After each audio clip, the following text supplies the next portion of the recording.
Welcome to the Whiskey and Wisdom Podcast, coming to you from the Cargo District Recording Studios in Wilmington, North Carolina, where we discuss the most fascinating topics of life. I'm Tyler Yaw with my co-host, Chris Kellum, and each week we interview a special guest to learn how they acquired their wisdom over a glass of whiskey. So, sit back, pour yourself a glass, and enjoy Whiskey and Wisdom. Welcome back to the Whiskey and Wisdom Podcast. As you know, you got your host, Chris Kellum, and Tyler Yaw. This week we bring on our special guest, Dr. Grant Bishop. And you were with Change the Game. Change the Game Performance. That's correct. Yep. And so podcast wise, our first interaction with your company was with, Drew. Was it Drew? I don't think it was, now that I think about it, because Sarah Ald with Upper Health. Yep. Yeah, so I noticed that she was working with you as well. Yep. And so I saw you through that, and then through Drew, who works even more directly with you all. It's kind of how the whole connection and everything came to be. So Yeah. It's very interesting. And Very interconnected. Yes. yeah, which is a good place to be as a business owner. Oh, yeah. My connection to Dr. Bishop is through ECU, because as many people who've listened to the podcast know, I went there for a little bit. And, you know, as per usual, go Pirates. Am I supposed to be doing the yard? No, I'm just messing with you. No.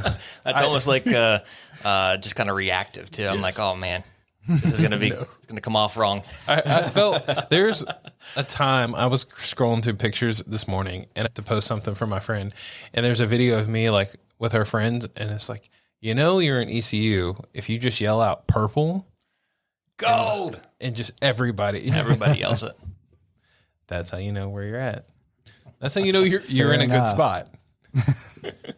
And talking about in a good spot, this week we actually found a bottle of this Booker's. Shout out to Uncommon Boutique for that kind of tip off as well too. The other good thing about being a whiskey podcast is anytime there is an allocated bottle of anything, you get text messages and messages galore. And I'm not hating on it. I'm loving on it. So if anyone else sees an allocated bottle out there that we need to pick up, let us know. And we'll send one of our henchmen out there to pick it up. One of us too. Yeah. It's usually one of us. But yes, this batch that was released was the 2023-02. Oddly enough, the alcohol percentage is only 62.75%, aka 125 I was going to say only? That's high. I'm just messing with you. This batch was considered an apprentice batch, and it's very interesting because it's made from barrels. It's not a single proof batch, I guess. It's made from barrels from 6 different warehouses, from warehouse HW10GZ. Don't know what that means, but I'm sure someone does. It's a medium amber color because it's been sitting for about 7 years, 1 month and 2 days before they decided to tap this. You'll notice the long finish after that first sip, and it should have notes of vanilla, toasted nuts, and just having altogether pretty pleasant flavor. I will say Booker's is a pretty cool website. Each one like tells you about what it is, and it does have distiller notes in the box. It comes with a fancy like wooden box and everything. I don't know if it amounts to the amount of money I had to pay for it, but it's still pretty cool. We'll find out. You were concerned about how you were going to get it out of there, too. Yes. Yeah. Well, no. So the last time we had a bottle that had a true full over wax seal, I had to go to my official bartender, Kaylee, who was also on the podcast, and see if she could figure out how to open it. This one was actually a really good bottle, and it just opened up real quick. Yeah. The seal around the last one broke off when we tried to pull it. So we're like, ah. But All right, let's give it a taste. Cheers. cheers to the Bookers. That's much more smooth than I was expecting. Oh, 126, you said? Okay, maybe not for Chris. 125.5. I rounded. Yes. Ooh. It's a little bit of fire. It's interesting. So we, as most people know, we record these in groups, and we've literally gone. Yeah, we have. We started with 80 proof. We jumped to 100. What was our middle section? No, this one. That was the first one. Yeah. So we had 85, jumped to 107. I still don't know what Blade and Bow. The flavor on it tasted like it was closer to 90. Yeah, I think it was around 90. I go back and forth. I didn't actually read the bottle. It was either 85 or 90. I can't remember. And now we're at this one. It does have a little burn. Yes. But for true whiskey lovers who like that burn, it's a good one. Yeah, because it's still smooth. Yes. So, I mean, you're not taking it and felt like you're about to pass out. No. But not like... Not yet. No. Right, sure. But if you're drinking from a Glencairn, you'll taste it more so than if you're drinking it from like just a rocks glass or something like that. True. Which, we mix it up here. We are not snobs. We try it all. Yep. At least twice. But what would you prefer us to call you? Doc Bishop? You can call me Dr. G, Dr. Grant, whatever you want to call me. I'm just going to call you Doc. Doc. All right. I don't know why. What's up, Doc? Yeah. That's fine. Oh, yeah. Some people are particular. I'm like, I put in enough years. Nah. I deserve this title. Yeah, and in some regards, sure. But, I mean, conversationally, no. Okay. Yeah. Groovy.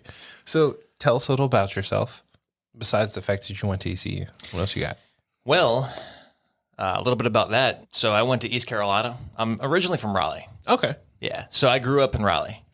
Originally, take a few steps back. Born in Ohio. Okay. Lived in Florida for a little bit. And then Raleigh for the majority of my childhood and kind of growing up and, playing high school sports, football, basketball, Athens Drive back in the day. Okay. Mm-hmm. Pretty close to NC State, if anyone's familiar where that's in relation to NC State. But found my way to East Carolina because I had the interest of wanting to do physical therapy. Although the caveat there is that I had never had physical therapy myself. Oh, interesting. And so it was just a blend of kind of, I guess, passions and interest that I started to develop throughout high school, which were kind of how the body works, right? How we can, I was getting really avid into weightlifting, training, golfing a little bit, even then. Not a big golfer then because of other sports, but that and then the interest of also being able to help people and interact with people. I had a really hard time seeing myself sitting behind a desk for 8-9 hours a day, as a profession, as a job. And so I went to East Carolina with the intent of going to physical therapy school, majored in exercise physiology. Okay. And I feel like that part of school is like the biggest graduating class. There are a lot of people that are in that program. Yeah. Is that kind of what like ECU is known for? That and I think they have 3. What's that? So exercise, like physiology and science, teaching and nursing. Nursing is huge. Yeah. And also the medical school there now too, and dental school. Those are also huge. And the business school. Honestly, a lot of different components, obviously, to that school that are definitely like what it's known for. It's kind of known for being a party school, right? Yeah. But in my time there, I didn't have the time to really do that, nor did I personally have much interest in doing that myself, because I was trying to get to PT school as fast as I could, and I had an opportunity to get there. And so I had to really kind of buckle down and kind of get things set so I could save some money, right, and not have to have that extra year of school. But still had a good time, plenty of football games, plenty of athletic events, tailgating, all that kind of stuff. But I went to physical therapy school at East Carolina as well. So 6 years there in Greenville.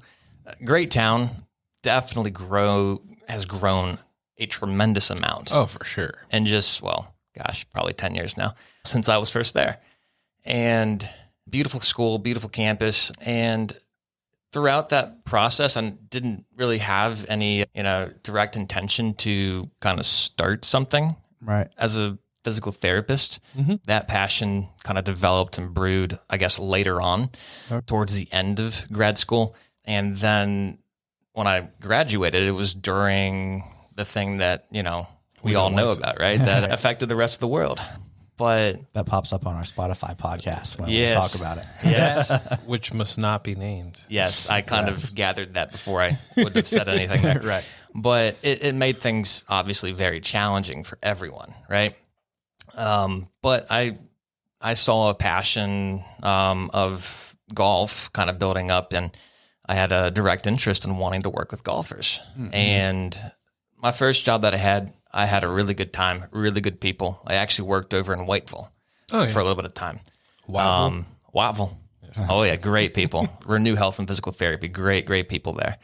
And I just had more of a passion and an interest of working with golfers. And the thing is nobody was hiring at the time here in town. Yeah. My wife and I'm married. My wife and we're actually expecting our first baby along the way. Wow, awesome. Baby Congrats. girl. Don't have a name yet, but I won't drop any names so Yes. that she doesn't get angry at me Right. for about that. But Apparently, you're supposed to hold the name close to your chest until you have the kid. It's a good, maybe. Here's a good vibe, because otherwise you tell people your name and they're like, why would you do that? And I'm like, You're like, this is the name. This is what we're sticking to.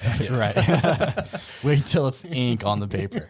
Or like the baby's there and you're like, all right, you may look like this or that. Right. Right. you look like a queen. There's Queen actually Latifah. there was actually a podcast I listened to, and they didn't give their baby a name until a week after they had it. Yeah.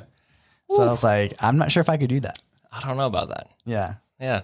Not me personally, but That's anyway, sorry to steer with it. Go ahead. That's either indecisiveness or just, very Yeah, decisive. I don't know kind of which there. Yeah, it's gonna be one side or the other. Yeah. But so our first baby's along the way, October. My wife, Emily, she's doing well. And so that was also kind of a draw to want to be here locally instead of driving an hour away. Right. Right. Wanting to branch out, wanting to do something different and unique that Wilmington didn't have. Yeah. And that is golf physical therapy and golf performance. And we can kind of delve into that a little bit too. On like, what does that mean? But alongside that, having family here in town, her family, and then a baby, that was all kind of drawing me to wanting to be here. But no one was hiring at the time. And through actually a person named Nicole Becken, who she's a physical therapist as well. Okay. She connected me with Ryan Godfrey, Dr. Godfrey, who owns Changed the Game.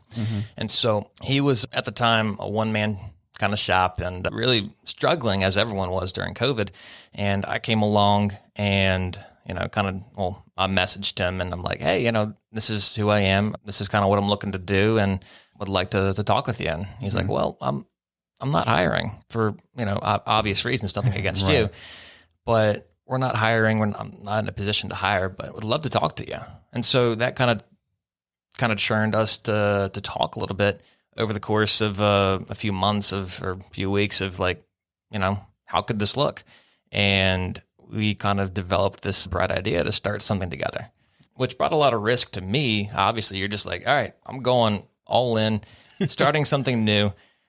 I'm new to this profession still. My wife just finished school as a speech therapist. Okay.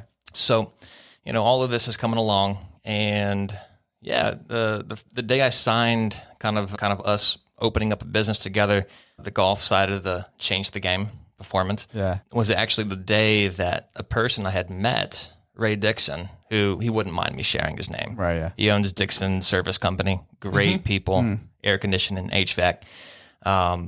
And he had messaged me like out of the blue. We hadn't talked since like 8 months prior. Oh yeah. He messaged me that day and he said, Grant, I need help. My back is this and that, and nothing's helping. I'm desperate. What do you think I can do? And I said, and this is right after signing, our papers together, right? Right. And I'm like, well, Ray, come on in. Let's take a look at this. And literally 30 minutes into his session, he had been in pain for months, pain-free. Wow. And he was just blown away. Like, what did you do? Yeah. And it's like, well, it's simple. And then he was like, I don't care what you did. I'm in this. I want to get better at golf now. Let's go. Because he was a golfer. Yeah. That's how I kind of knew him. And he actually ended up in about 6 months of working together. He added about, 50, 60 yards to his drive. Nice. And like, we'll go into the kind of the science of like what kind of flexibility you should have and whatnot for golf, but a true testament to somebody putting the work in. But other stuff about me, I got a dog, golden retriever. Awesome. His name's Jackson. Yeah. Great little boy. Very, very needy. Yeah. Sounds right. Very needing of attention. But love going to the beach. My wife and I, we were there July 4th, which was a little chaotic, but Say at least. Carolina Beach, driving on, you know. Yep. Great time. You got to get I there was early. like, You got to get there really early. any time you go to a beach around here on the 4th of July, you have to be there before, around 8 a.m. We made the If not before. yeah. Yeah. We made the either great idea or horrible idea, it's still to be determined, of going down to Carolina Beach on July 3rd to try Island Burger and Bites around noon. No. And the traffic and everything getting there was horrific. The burgers were amazing as what you would expect them to be. Yeah. But yeah, the amount of people was Yep. pretty intense. Oh, yeah. Yeah, I think the wait time, which is crazy to think, like when you show up to a joint and you're like, oh, hey, it's in a convenience store. Cool, whatever. We show up and it's like, just so you know, it's a 45-minute wait. Whoa. Yeah. And I'm like, this better be an amazing burger, especially if they won our burger contest. Well, there's a wait for a reason. You are right. Correct. You are right. It could be the volume of people, though, but, still, there's a wait for a reason. They won that contest. Yes, Yeah. it was a combination. But yeah, you're right. First off, show up early for 4th of July festivities so you can stay longer. I learned that my friend sent me a video from like 4 years ago, and that was the best 4th of July. Me and my wife showed up before we got married at like 8 o'clock in the morning to Wrightsville Beach, picked a spot, parked, put our car in, put our stuff out. It sprinkled a little bit at like 10 a.m., which was like 5 minutes before my friend showed up. She showed up. We threw our stuff out, went back to my house, and rode our bikes. I was like, it was the longest day because I rode my bike from the house back to the beach, not completely sober. And Even worse. yeah, but understandably, that's why I tell people, I'm like, you got to show up early so you can leave early. Yep. And beat the heat. Right. It was a hot day, that's for sure. Yeah. Very hot day. I was working all day 4th of July. So Oh, yeah. So to get slightly back on track and to take the, Yes. We're going to go off track. I can guarantee that. multiple times. Yeah, all of us. Not it's like me trying to play golf. yeah. Where did that ball go? So actually, perfect segue is how did you get into golf? Yeah. So I got into golf. Man, I started kind of just dabbling into it as a kid, just here and there. Grew up kind of just going to a par 3 course, just kind of for fun. Nothing serious, called Knights Play over in Apex. Okay. And really nice, pretty nice course, 27 holes. They got night golf where they got lights where you can go play at night. And so a great place to just kind of really work on your short game in a way. But really, I got introduced to really playing more golf when I met my, at the time, not father-in-law, but my father-in-law, Eric, he kind of, I guess, kind of drove that. It was just kind of like, oh, I'm not good at this. Let me see how I can get better. Right. And, you just get a few shots that are really, really good. And you're like, I got to do that again. Yep. But I don't know how to do that again. Right. I want to crush this thing as far as I can. Yeah. Look, I just made that really long putt and I just duffed that chip.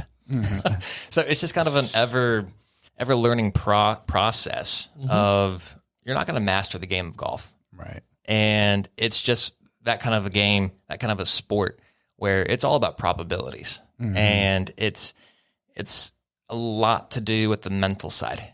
Right. Aside from the physical, which we'll talk about, but the physical and the mental side of it can kind of carry over into a lot of things in life. And so I got interested into it from him more so, and I then pursued kind of more education from the physical therapist side of me, right? Through Titleist Performance Institute, also known as TPI in the industry. Dr. Greg Rose and Dave Phillips, they are the co-founders of TPI.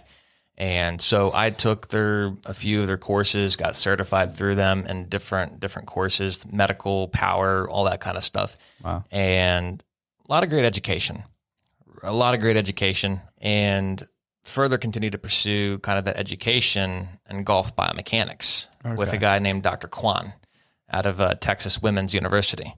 And if you want to go into the weeds of golf biomechanics, he's your guy. It's a lot. And frankly, the combination of those two things has really, really helped me be able to create just drastic changes in people's golf swings, making them a much more dynamic, powerful golfer with less injury. You know, they can go play 4 or 5 times a week. Wow. And, you know, they're in their 70s, and now they're hitting the ball further than they ever have hit it. And so that's kind of what drove me to get interested into it. And I just started kind of picking up the passion of trying to play, try to get better. And frankly, now I don't have as much time to do that because I got a baby along the way. And yes, that's going to be an amazing time. I am looking forward to it for sure. But golf is, oh boy, what do we have here? I mean, you could take the baby with you. That is true. You just like, it will be cooler. October, it will be cooler. Right.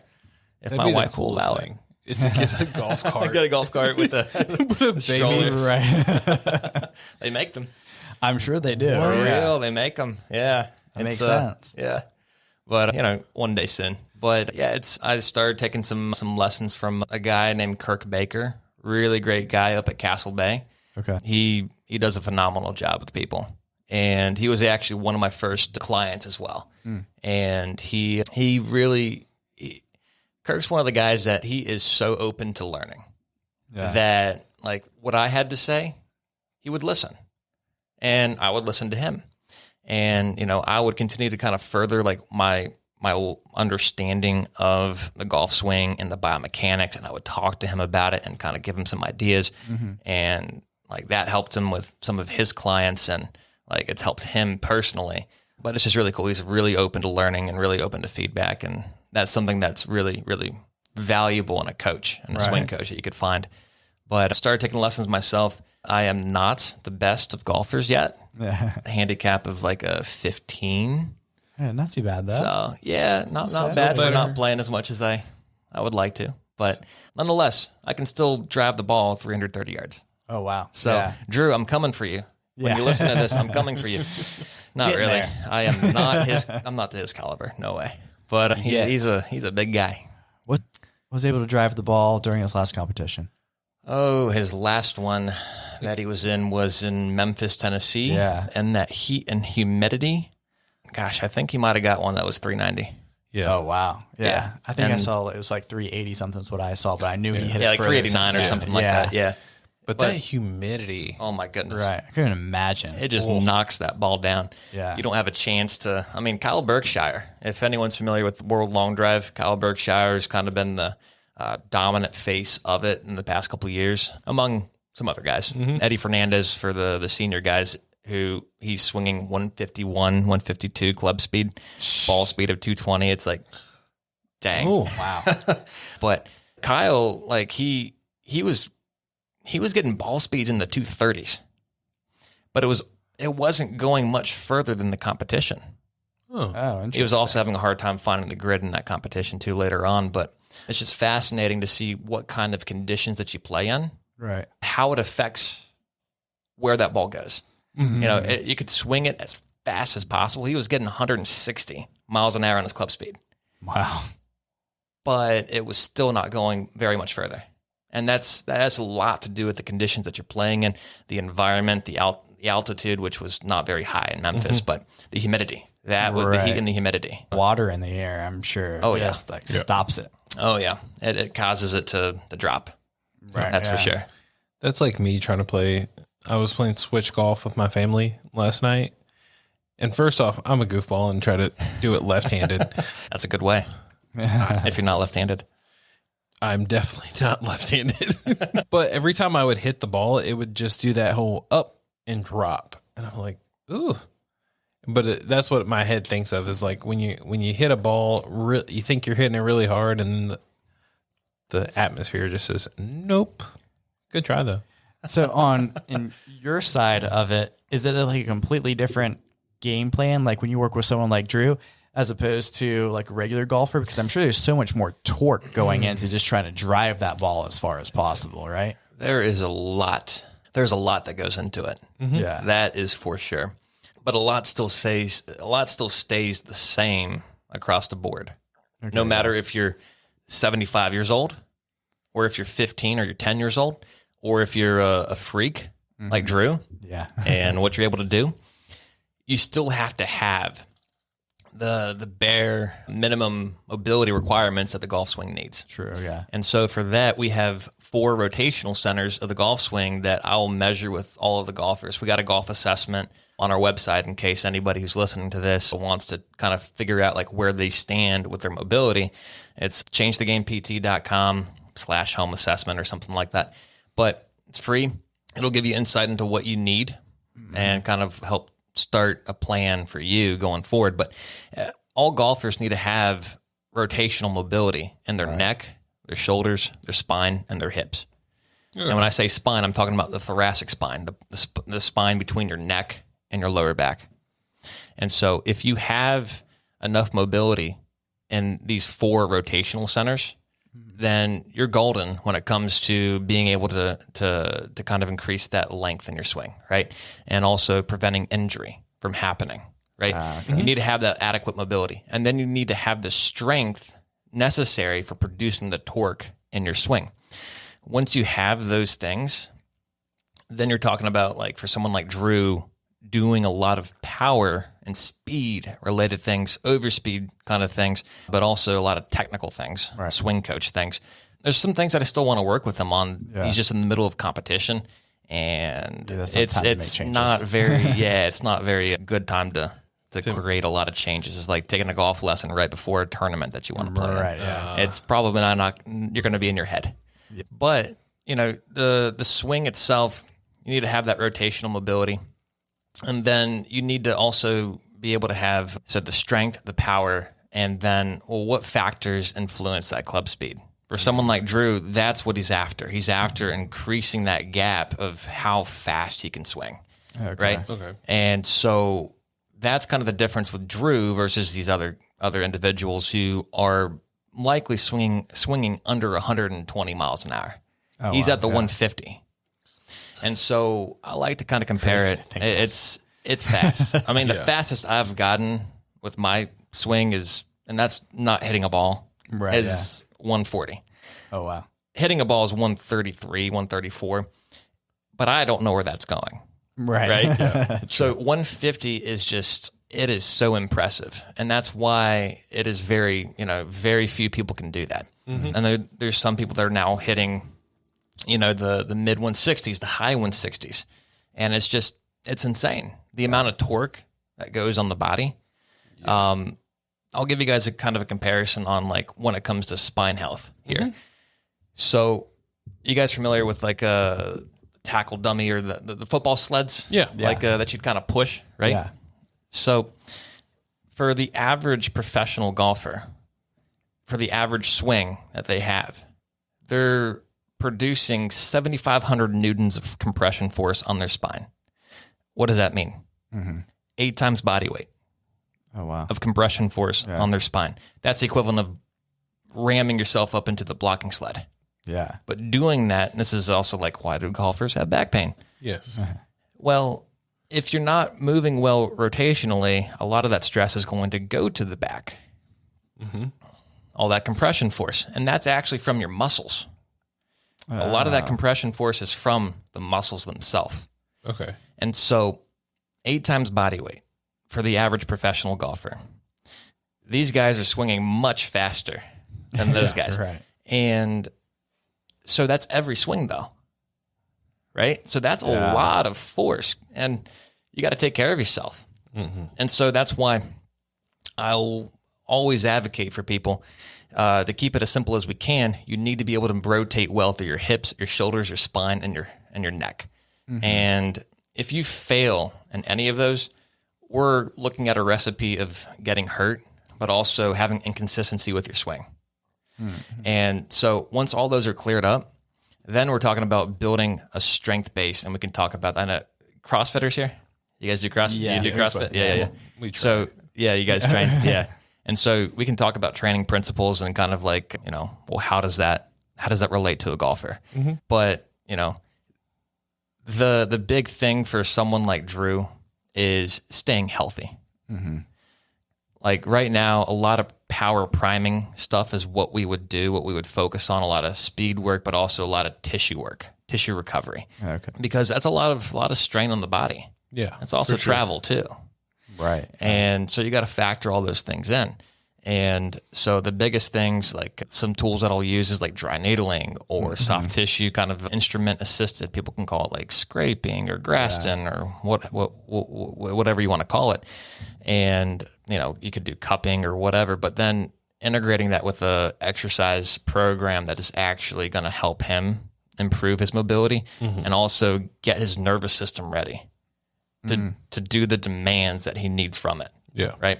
So that's kind of the nuance. There's a lot more in the weeds details that I could kind of go into, such as palm cooling and kind of offsetting heat, because whenever you have a lot of heat kind of build up in the system, the nervous system does not like to work as well. No, when you're too hot. Yeah. If you guys are familiar with any kind of sauna-based things, the nerves don't do well with heat. Right.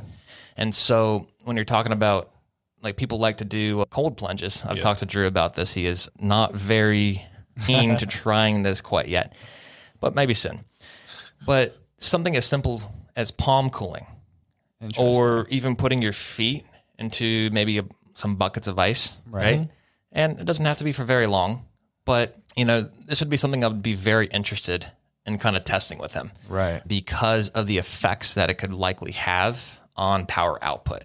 It's well kind of established in the sense that it can help in the weight room, help with your power output and your strength output in the weight room.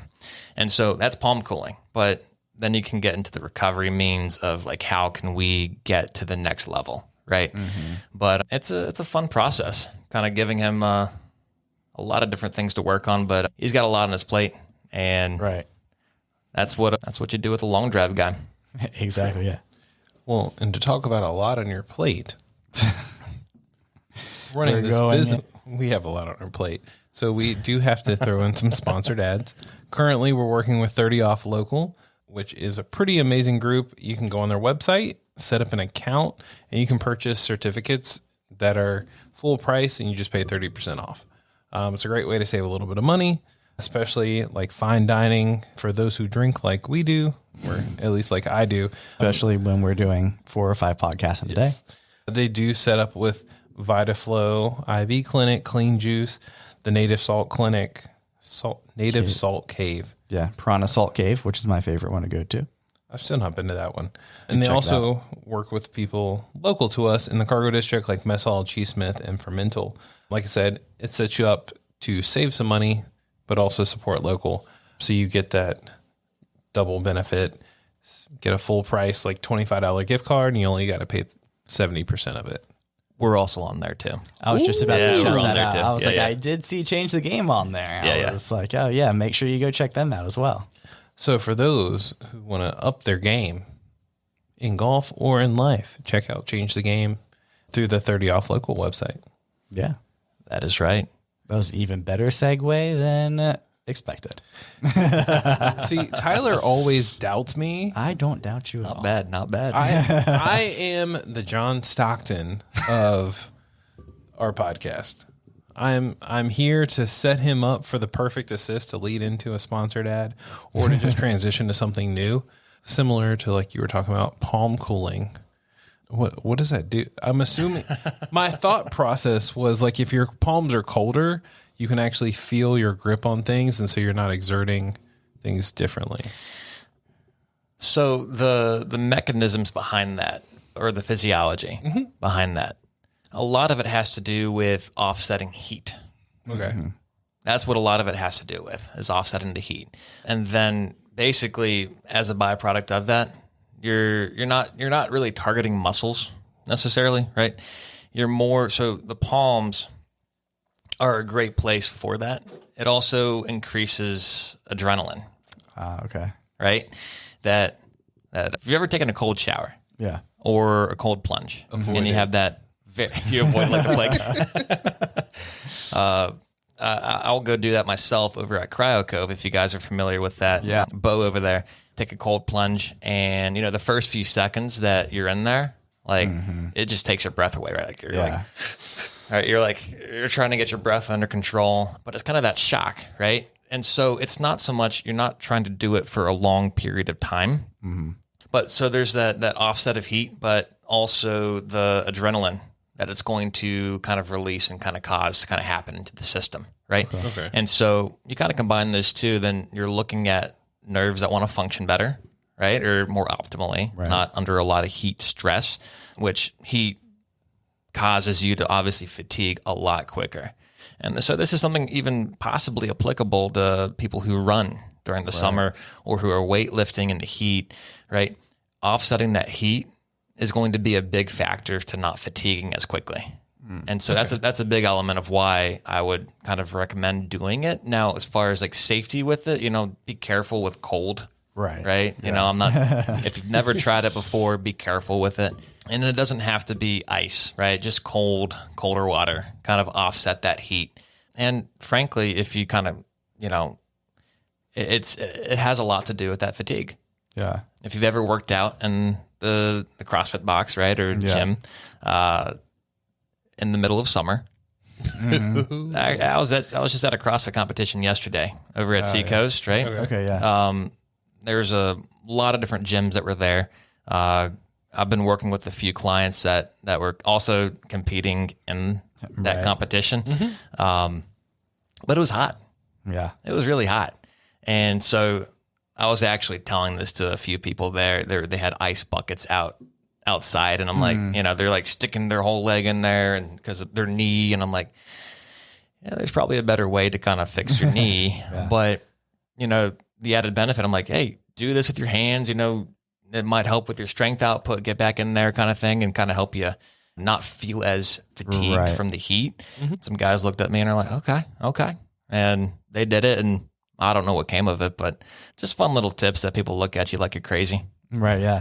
So does that work like that instantly? Like if you're like in between sets and you go in and do something like that for a few minutes? So that's where you got to test it yourself. Okay. That's where everyone's going to be a little bit different, right? With how they're going to respond, how well trained they are at whatever lift or task that they're trying to do. So there's going to be kind of a specific response from that. Okay. But if you look at it chronically over time, if you do it kind of in a regimented fashion, it's going to increase your strength and power. With nothing else, with all things equal. Yeah. It's going to improve your strength and power, which is kind of a fascinating thing in the weight room. Yeah. But I'm looking forward to maybe trying to test that with Drew to see about his club speed. And also how quickly he fatigues in these hotter events. Because that's a big thing. Like whenever you're competing, or even if you're just the average golfer, going out and playing golf during the summer, or you have some kind of tournament or some kind of member guest, and you're like really trying to perform at the top level, you might be drinking if you're doing member guest. But typically. Yeah. And so, but you're still trying to play good, right? So, something as simple maybe as like a really cold rag or something, like who knows, like how that could affect and kind of help just that little extra piece of performance. But that's kind of getting into different realms of kind of, I guess you could call them hacks of trying to improve performance. But there's a lot of other ways to improve performance besides those things if you haven't done those things yet. Okay. Not to have like Drew be the center of the podcast here, but I think he does like a good job of being like the extreme, right? So like kind of talking about that. So is there a way that you train him differently or work on him differently in a place like Memphis, Tennessee versus like, I know he has one either coming up or he just did one in like Vegas, outside of Vegas. Right. He had that back in, I think March or April. Right. Yeah. April. Yeah. And so a lot of it, so it comes down to the prep work, right? How many balls does it take for you to reach your peak speed? Okay. Right. So a lot of long drive guys, it's going to take them 50, 60 balls. Really? Before they start peaking. Oh, wow. If you're talking about a guy, I'm blanking on his name. I shouldn't, but gosh. On the spot, I get it. A really, really great world long driver throughout the 90s. and I believe early 2000s. 4 or 5 world championship titles. Wow. I don't know why I'm blanking on his name, but he doesn't start peaking with his speed until like he's still ramping up 200 swings in. Oh my God. He is still ramping up. He has still not met the peak. And so I don't envy that. No. For that to take that long. But you got to know your number. Yeah. It's like a pitcher. They got to know their number before they're warm and ready to go into the game. Yeah. And so that's a key piece to your performance on that level. Obviously, there's a lot of mental prep. You got to get grid time. Yeah. But physically speaking, you know, you don't want to do, this is a kind of a subject matter that is tough for a lot of people to hear. You do not want to stretch statically before any of that kind of thing, any of those kinds of sports. Golfing, don't stretch before you play. Or dynamic stretch is going to be better for that? Or Dynamic stretching is going to be better. Yes, very much so. Static stretching is kind of what I'm talking about, right? Where you're holding a stretch, like my hamstrings are really tight. I gotta make that feel better. Static stretching is going to reduce your power output 15, 20%. Wow. And it's also going to put you at a higher risk for injury, a much higher risk, because what you're doing is you're dampening pain signals. Okay. You're decreasing pain signals so you can move further, but those pain signals are there for a reason, Right. because your body isn't going to, respond well necessarily to that extra range of motion that you haven't trained. Right. And so what's funny though, is that a lot of guys that I've worked with, like, yeah, man, I would stretch before I play, but I'd have a hard time finding my swing until about 8 or 9 holes in. Mm-hmm. It's like, yeah, you're dealing with the range of motion that you weren't used to. Huh. And so, if you're struggling to find your swing and you're stretching before you play, that's the first place to kind of maybe look at, like, well, why is it different than it should be, like when I was on the range? Like I spent a little bit more time stretching or what have you. But power performance, injury risk, a better way would be to activate.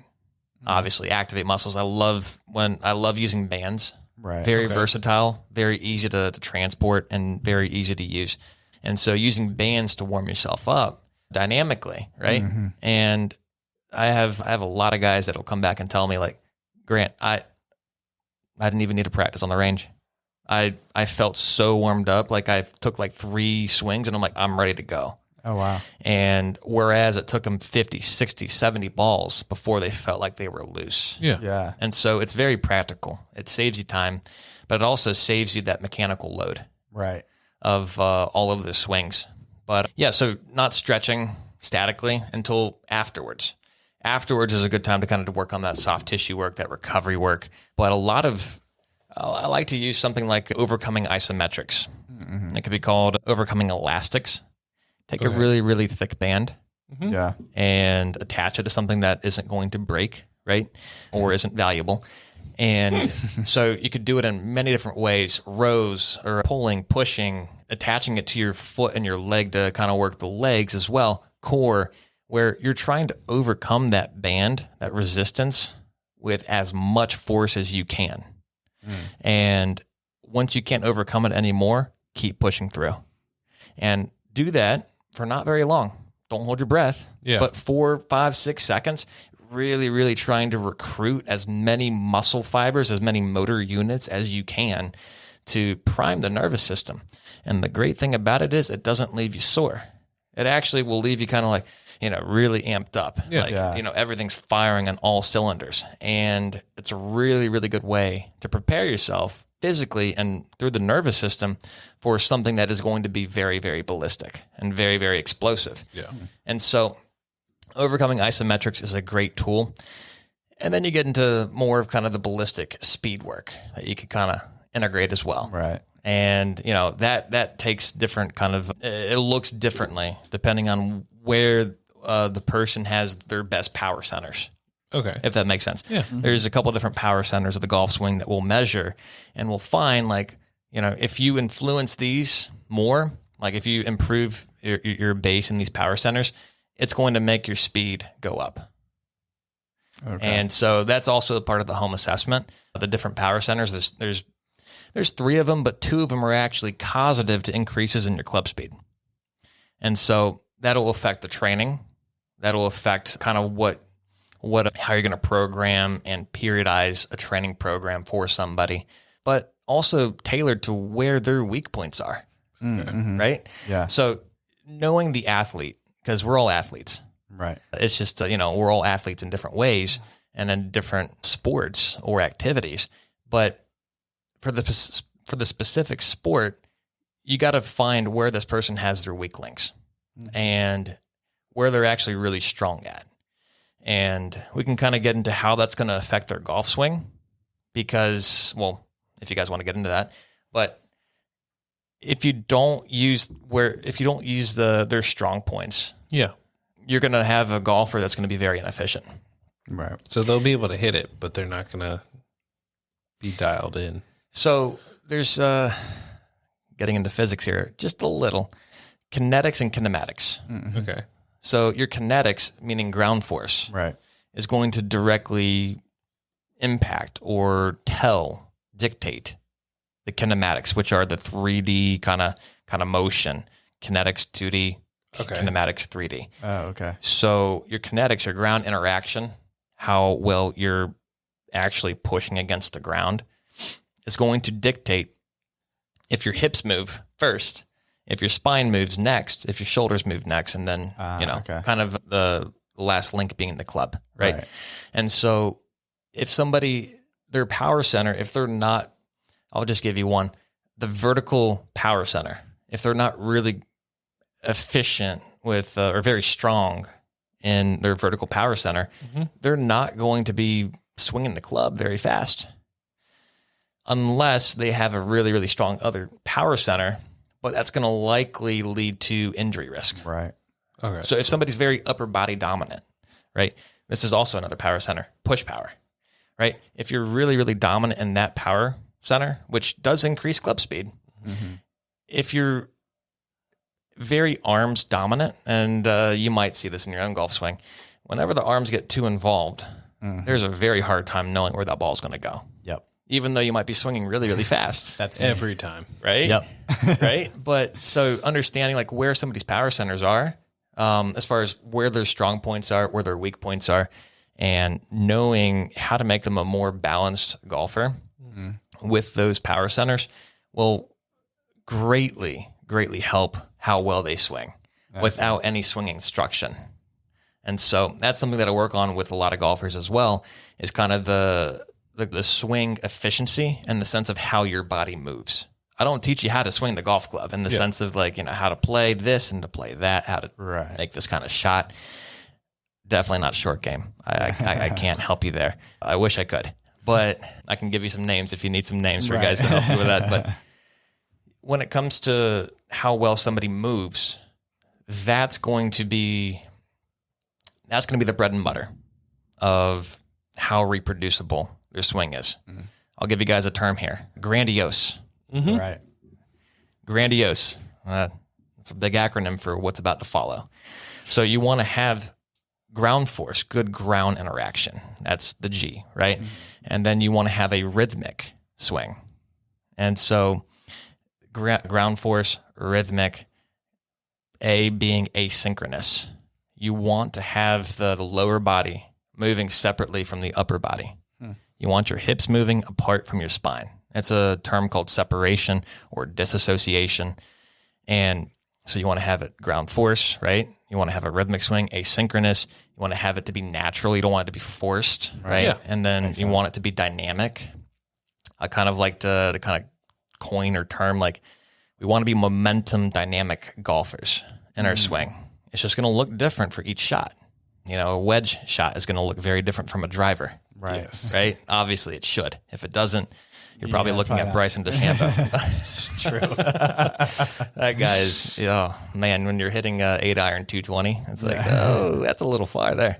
I'm not talking about you, Drew, but he can do that himself too. That, yeah. But so you want to have it dynamic, and then you want to be impulse smart with how you're using the impulses in your golf swing. And by impulse, I mean basically, are you having forces timed at the right times? Right? If they're timed at the wrong times, you're going to be more susceptible for injury, but you're also We got some thunder in the background there. Ooh, that was a loud one. It's very loud. We got these headphones on, and that was loud too. But so the impulse, want to be impulse smart, you're going to be at a higher injury risk if you're applying the force wrongly. So this is where when people look up on YouTube, like, how do I do this? How do I do, how do I have better ground force? And this is a discussion I've had with many golf professionals around town as well. Guys from Loggerhead, guys like Kirk, a lot of different people around town, Drew himself. And there's a lot of different thoughts as to how to make somebody more kind of efficient from the ground. But I find when it comes to like hip injuries and back injuries, if you have somebody focus on certain elements of the ground interaction, they might be more susceptible to hip injuries and low back injuries as a result, even though it might make their ground force look better per se. Yeah. It's like, it's not about, the way it looks as much as how you did it. Okay. Right? Yeah. So you can get this really good pattern that looks really good, but how did you get there? How did you use the ground? And there's certain drills that I'll do with people to try to make them, to keep it simple. Because I like to keep it simple, even though it might not sound like that right now. I do like to keep it simple. And 2 simple drills for golfers are a shift and turn drill, also known as the Shern drill, kind of coined by Dr. Kwan.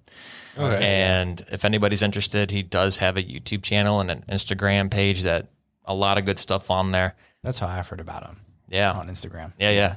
He has a lot of cool drills, but unless you know what's really going on, be careful trying them, right? Right, yeah. As with anything. But so the shift and turn drill, continuous swings, basically getting you to be dynamic, right? Impulse smart. And then very orchestrated with it too. And then you want it to be safe and then efficient. Yeah. And so that's the grandiose, the acronym there. Again, Dr. Kwan there. But so with all of those things in mind, like those are going to be big things for somebody to have a really good golf swing, a really good ground interactive golf swing that is going to be something that, is going to be reproducible, but also keep them injury free. Because that's really what a lot of golfers are after, is how can they be injury free and play as much golf as they want. Yep. Right. That makes sense. So that leads me to my question for you. As a person who works with a bunch of golf professionals and who works in a business where you're helping people all the time, what does success look like for you? What does success look like? So are we talking about the business? Are we talking about life? Are we... All of the You above. choose. Oh, man. I asked the question. All right. You give me an answer. Well... I'm not going to put you in a hole or in a corner. Yeah. So there's many different ways I could kind of answer that question, but the one that is the most meaningful and purposeful to me is living out my Christian faith. Okay. Yeah. That for me is the most important thing.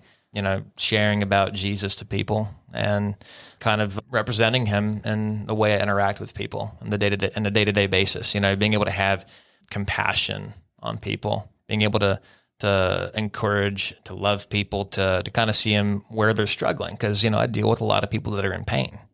I deal with people that also have things like multiple sclerosis and all kind of other diagnoses, right?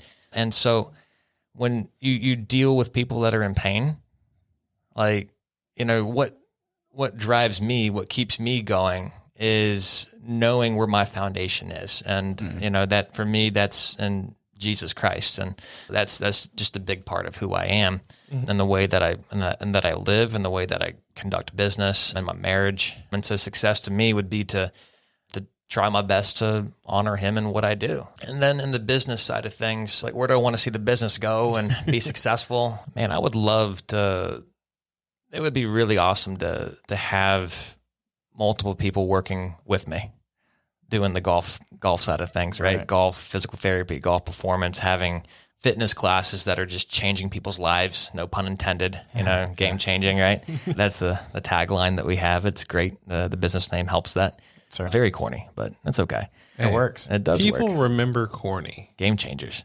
Yes. So I would love to see as many people as I can impacted by what we do for the better. Feeling great. it does something to you when you hear somebody say, man, I've been having pain for 10 years and you were the first person to really be able to help me. Yeah. Oh, for sure. And like that pain was just agonizing to have to deal with. No doctor was able to really help me. No shots, no surgery was able to help me, but you were able to.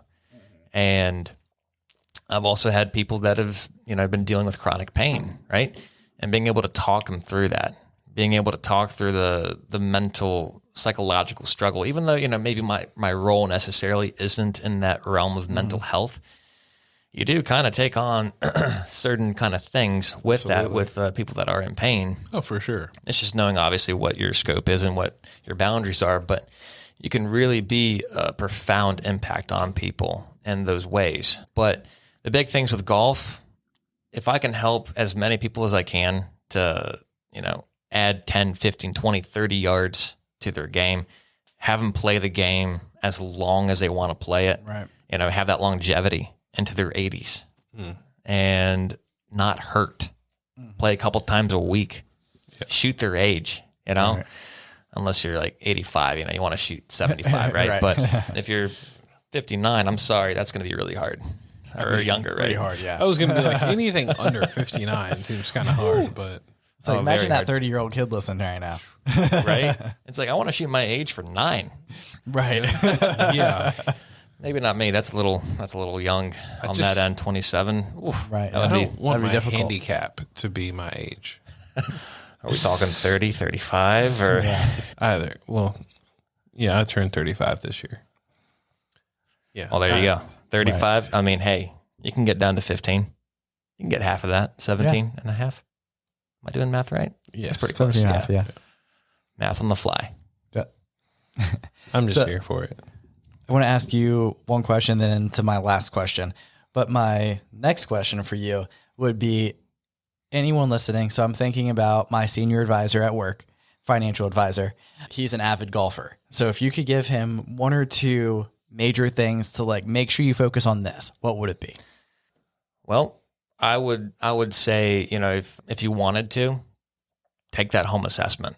Yeah. Because that'll give you a lot of really good detail and information on like how you move as an individual with your body, right? Yeah. We're talking about rotational mobility. We're talking about what kind of golfer you are, like classifying you as this golfer, as a this golfer.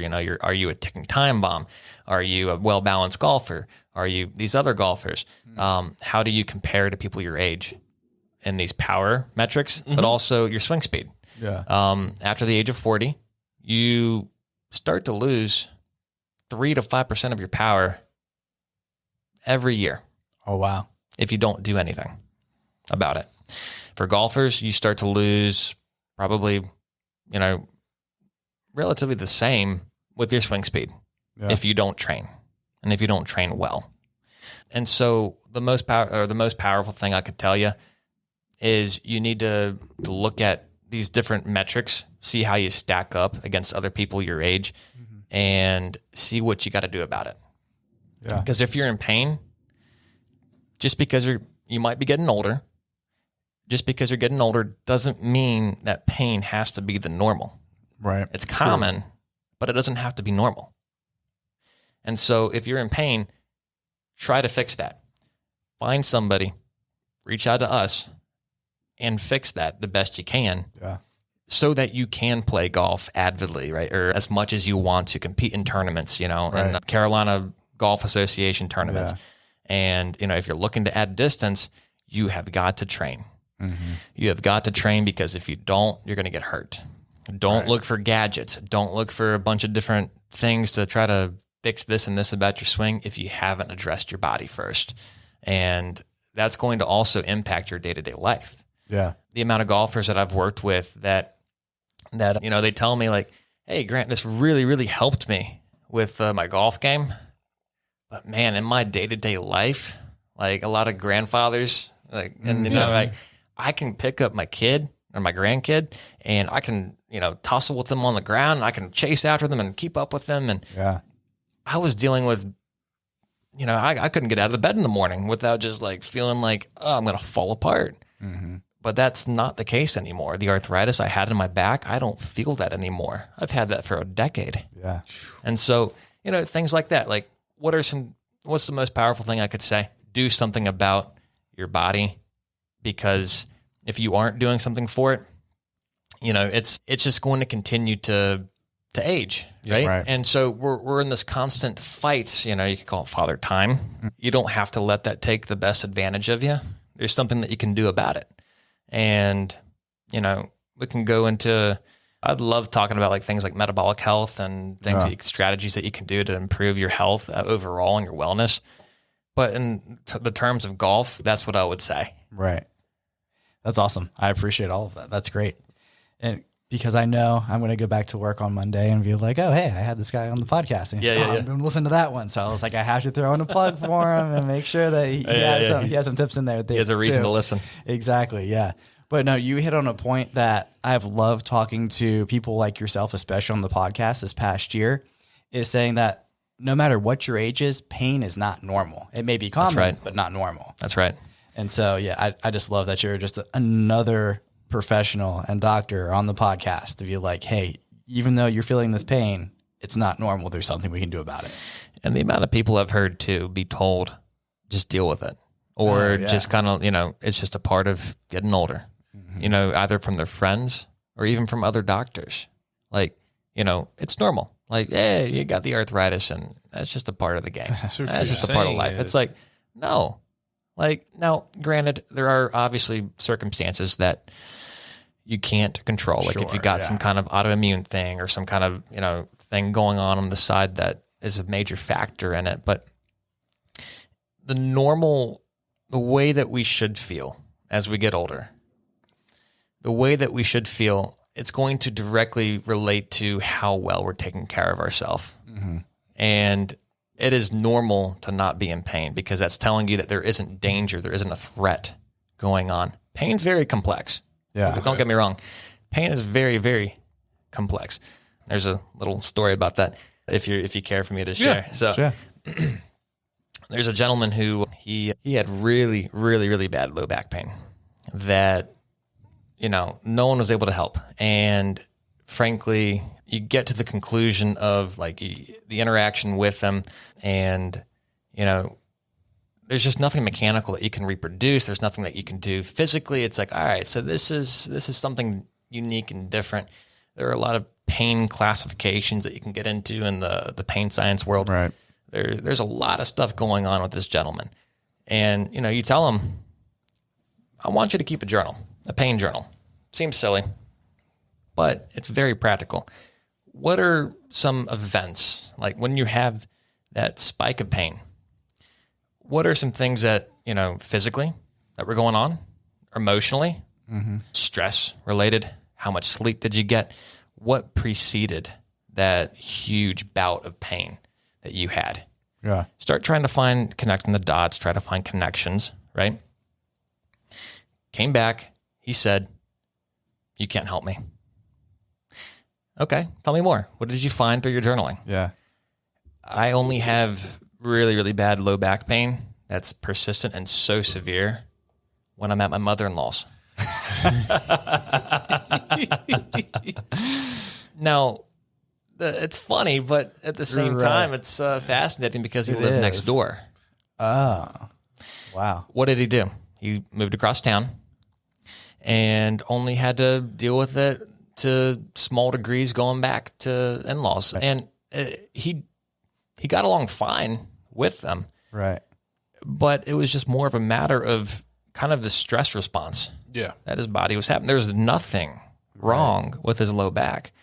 And it had to do with all these other things of like threats and danger of, these things are going on and the brain interprets it as pain. Right.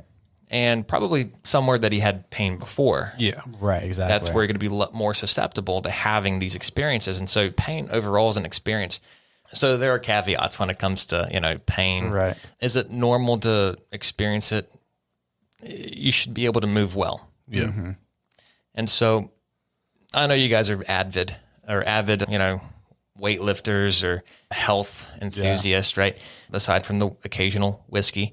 Yeah. But we got some water here too to help with that, right?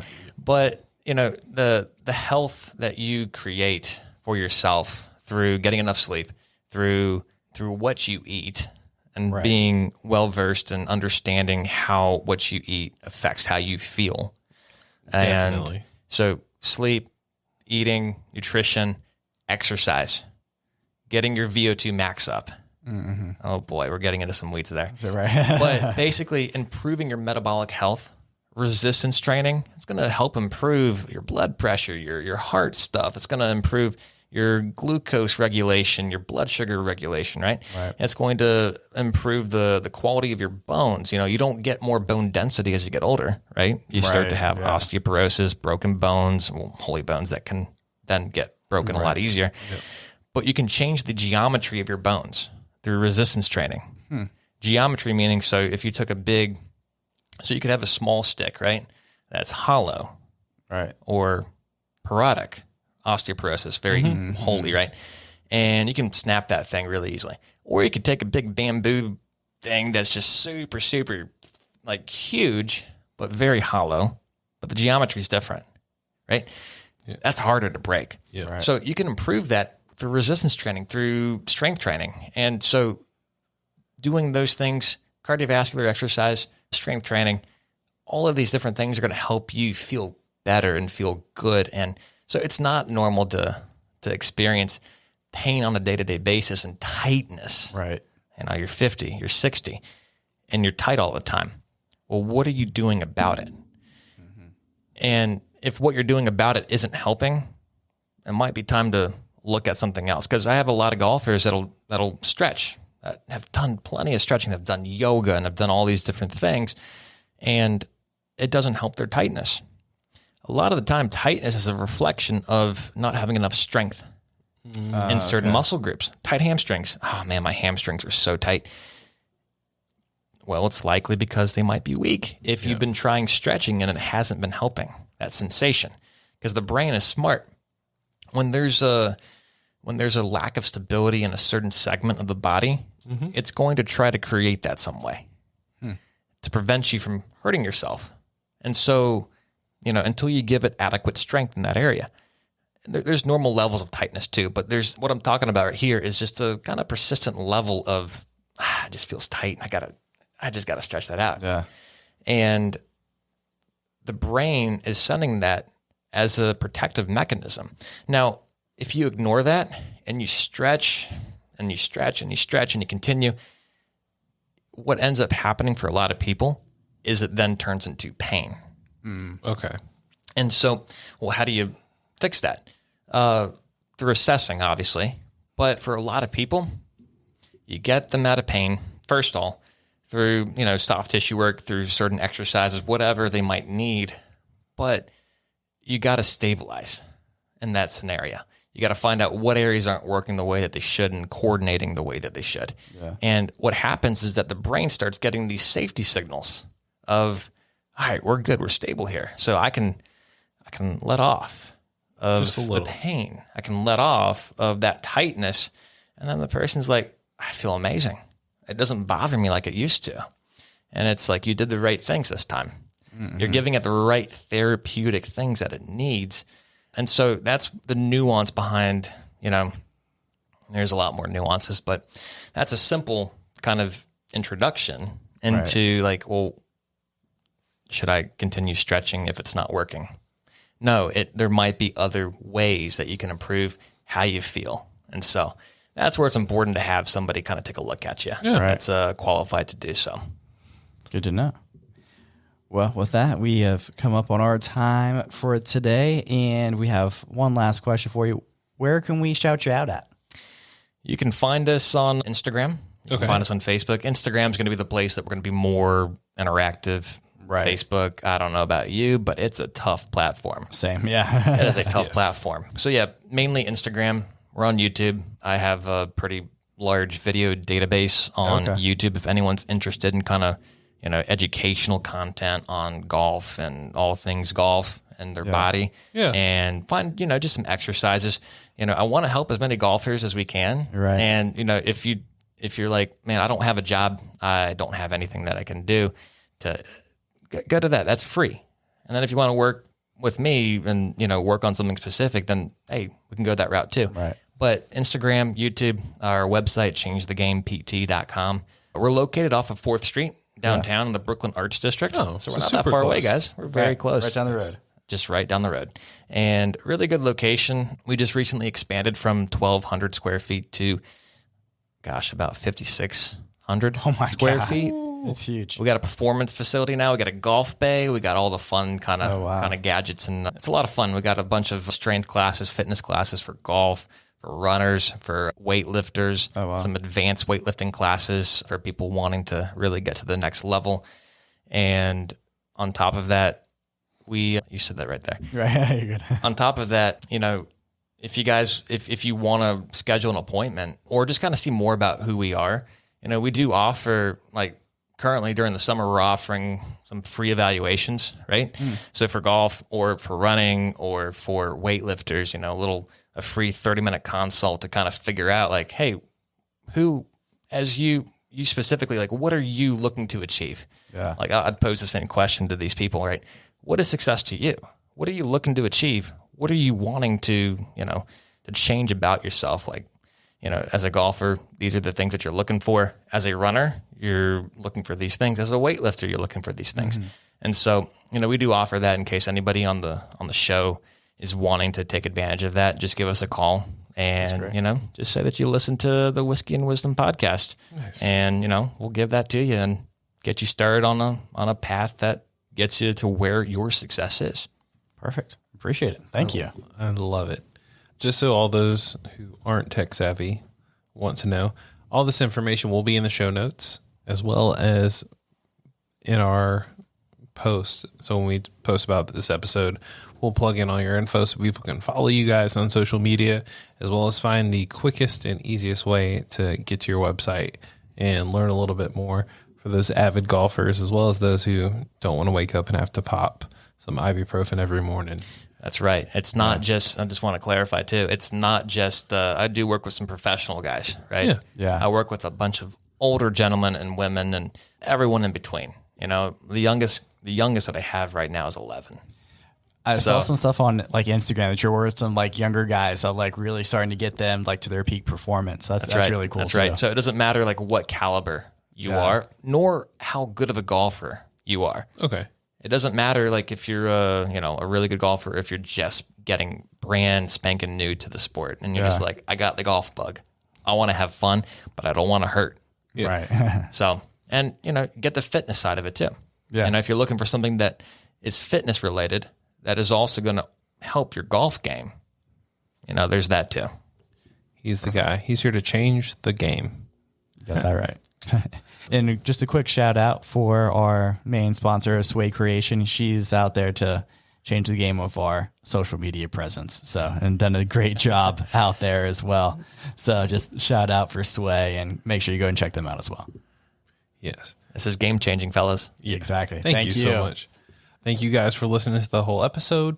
We would love it if you would like, comment, share, subscribe. Check us out on TikTok, Instagram, Facebook. It definitely helps us out because that algorithm is more wishy-washy than a Wilmington summer day. You got that right. Whether it's going to rain or not. Yes. Yep. But yeah, thank you guys. Cheers. Cheers.